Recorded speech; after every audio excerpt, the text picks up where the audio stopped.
Good evening, and welcome back to AvidDiva Theatre. That's what we're called, AvidDiva, where we are interviewing some of the AvidDiva students who are achieving some pretty cool milestones this year.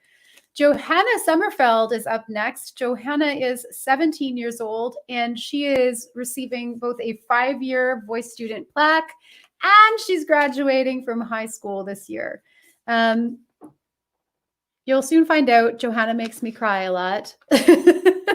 Please welcome to the studio, Johanna. Hello. Look at this face. Hello. Hi. Hi. Thank you for joining me here. Yes, thank you for having me. I am beyond pleased. Is your cat around as well? Yeah, that's what that smacking was. Well, bing, bing, bing. If you decide to show everybody loves Cat makes appearances. So Cat is usually always in my little videos. She always, for Halloween, she was wearing her little cow hat. She was. At Christmas, she was an elf. At Christmas, she just sat next to you peacefully. Yeah. She loves to listen to you sing, doesn't she? Yes, she loves it.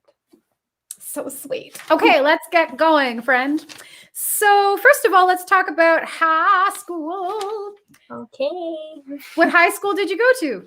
I went to Notre Dame High School. Nice. And what has grade 12 been like this year?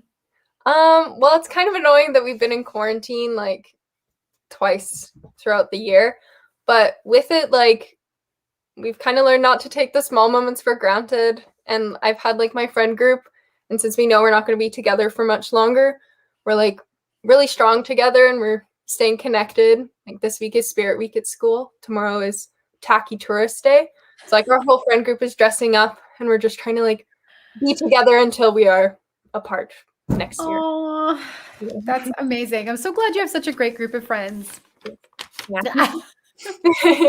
Don't worry, the music stand whacking thing, it happens. I almost knocked my piano is new, and I'm so used to having such a huge piano, and I leaned on it today and I almost completely knocked it over. So don't you worry. Finally, what are your plans for next year? So my plans for next year is I'm planning on taking a year off so that I can work and then have that income to save up for university. And then I'm also saving up to hopefully go across Canada with my friend Natalie, who I met through Calgary Performing Arts and from Storybook Theatre.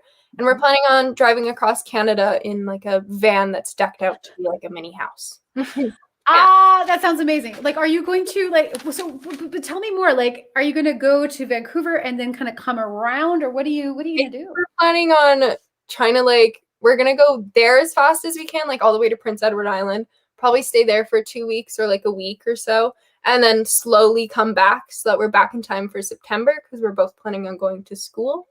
So, yeah. Oh, where are you planning on going to school?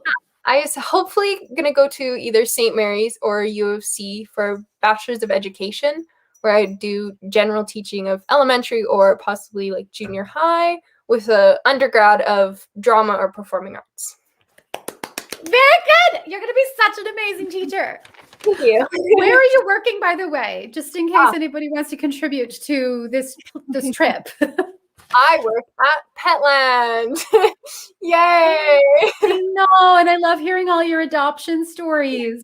Yeah, doing adoptions is very fun. It's fun to be around all the animals and have that time to just play with them.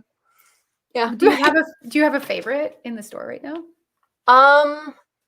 Right now I really like a bunny that we have. He's 1.5 years old. His name is Cinnabon, and every time we go in there, he's so cuddly. And he likes to play fetch with his little carrot toy. He's my favorite right now. Okay. Yeah. Cinnabon up for adoption at Petland somewhere in Calgary. We don't need to know exactly where. We don't need stalkers. Okay, so let's talk about your singing lessons, because throughout high school and before that, you've been singing with me. Yeah. Yes. Yay! Oh, what has been your most memorable teaching moment over the years? So probably some of my favorite teaching moments is that whenever we get onto Zoom, especially with this COVID time, we usually start our lesson with a really, really big, not long, it's 10-minute long rant about things that are going on, things that we're seeing on the news. and we're both passionate about it. So it's usually like a good conversation before. Your parents are like, I'm so glad that they're using our money well. Yeah. Oh my gosh, Johanna, someone just commented. I'm going to show it on the screen. So proud of you. Auntie Marita. Aw. Amazing. Thanks, Auntie Marita. Yes, she's amazing. So proud. So we rant about COVID for 10 minutes. And what other things have we been doing? Well, one of my favorite things is during Christmas when I sang I'll Be Home for Christmas. We were like talking really, really deep into the lyrics, and you just started crying. And then like whenever I would see you crying, I would like tearing up and just trying not to cry. And then we'd just be sniffly for the rest of the lesson, just being like trying to sing and wiping our eyes and nose. But we sang. We kept singing through our tears. Well, you just have such a pretty voice, and that song was making me so sad because I realized I'm like, I'm not going home for Christmas. So thank you for handling my emotions during this. Okay, you handle mine. It's like back and forth. We do. We try. What else? You have one other story that I like that isn't necessarily a teaching moment, but.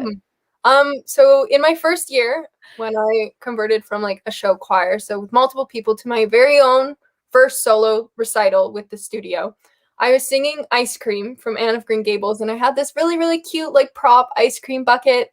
And I woke up that morning for the recital and I just did not feel good. Like I wasn't doing too great, but then I still went, like I pushed through it. But before, I got a grilled cheese sandwich and a creamy chocolate chill from Tim's, which is not a good combination at all. And on the way home, I ended up throwing up in my ice cream bucket. So, I mean, it was a good prop to have, but in a tiny punch buggy, it was not too good. What happened to the bucket? Did you keep it, or did it just go straight? Yeah, I don't know. I haven't seen it since, so I think it was just thrown out. Straight in the garbage. Was it just you and your parents, or was your sister with you? It was just me and my parents. But my mom's sitting there, and the smell of vomit gonna make her throw up. So like I'm sitting there and she's trying to drive and not throw up. And my dad's just like, just dump it out. Oh my God. It was an overwhelming smell for such a small car. The reason why we started talking about that though was because for me, that's one of your most memorable performances. Is like you were so sweet and you sang so well, even though you were nervous. And I was just like, I remember telling one of my teacher friends, I'm like, I have a new student this year. She's pretty fabulous. So excited for you. And what has been your favorite song that you have sung in your lessons over the last 5 years? My favorite song is probably Some Things Are Meant to Be from Little Women. I really like the message and like the passion behind it. And even though like I did it as a solo, it still has the same effect that it did as a duet. And it was also the first like that song. And then when I also did I Know It's Today, that was the first year where I worked with acting coaches. And they were super helpful and I loved working with them. And it really like showed my appreciation and like enhanced my love for musical theater and like what I love doing. The theater aspect of it. Yeah. Oh, that's so nice to know. Finally, how do you think taking voice lessons has impacted you positively outside of the voice studio? So working with you has really helped me come out of my shell. We've worked on instant forgiveness, which I never did before. So it's helped me like expand and enhance my skills and then also the opportunities that I get from like all the work that we've done together, like outside in musical theater classes or going into shows in like community theater. Like you've really helped me enhance my love for singing and then also make me feel more confident when I actually am singing as well. Yay! That's amazing. Well, you deserve to feel confident. And speaking of confidence, we worked on our Royal Conservatory Level 8 exam this year. Yeah. Yay. And you did it. High five! I can't do it. Like, where's my hand? And online with no pianist. No. Vocal tracks. Vocal tracks. Yeah. I'm so proud of you. You did amazing. German tunes, musical theater. So you're going to be singing one of those songs at our recital on Saturday. Yes, I am. And I'm excited for it. Me too. So yeah, so I have a plaque for you that I'm going to, well, see you next week, hopefully like outdoors. Yes. In the outdoors, in the fresh air. And I also have a little gift for you for your graduating. So Oh, thank you. I can't wait to see your face like in 3D. Yes. Yeah. See you not on a screen. Yes. Okay. Well, I'll let you go. Thank you so much for joining us. Actually, I'll see you back in Zoom for the rest of your voice lesson. We'll prepare for the weekend. And thank you so much for joining us tonight. Yes. Thank you so much. Bye. Bye. So that again was Johanna Sommerfeld. She is one of our seniors. She's graduating from grade 12. She's still coming back next year in her gap year. She's going to come sing with me. I'm so happy. I cried when I found out. I cry a lot apparently with Johanna.